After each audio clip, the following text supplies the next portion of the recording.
Алматыда тіл майданы атты қозғалыстың жетекшісі қала әкімі Бақытжан Сағынтаевты сотқа бермек.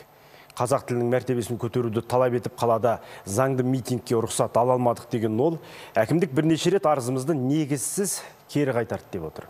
Аталмыш ұйым осыған дейін де бірнеше қалада митинг өткізген.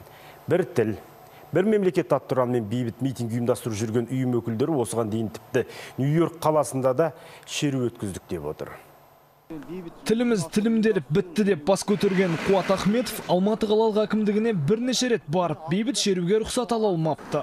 Айтуынша, тиісті құжаттағы 12 тармақтан тұратын талапты толық орындаған.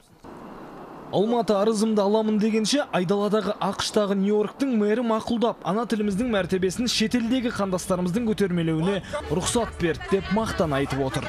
Сағынтаев мырза осы Алматы қаласының әкімінің өзін сотқа берейін деп жатырмыз. Өйткені ол не себептен рұқсат бермегені бізге анық айтқан жоқ. Бұл дегеніміз Алматы қаласының әкімдігі мемлекеттік қазақ тіліне қарсы шыққан.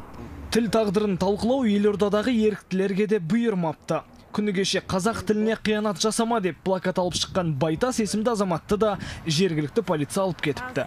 Ана тілді ардақтау акциясы Павлодардағы Естай атындағы Мәдениет сарайының алдында да болды.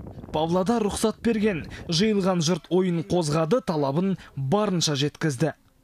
Сондай-ақ тіл майданы қозғалысы бейбіт митингке рұқсат етілсе, мемлекеттік органдардағы ана тілдің қолданысы мен биліктің орыс тіліне басымдық беруінде бас айтқымыз келіп отыр дейді. Республика бойынша барлық аймақта бас көтеруді көздеп отырған олар сауатсыз аударылған жарнаманы да, мәні жоғалған мәтіндерді де арнайы комиссия қолға алуын талап етеді.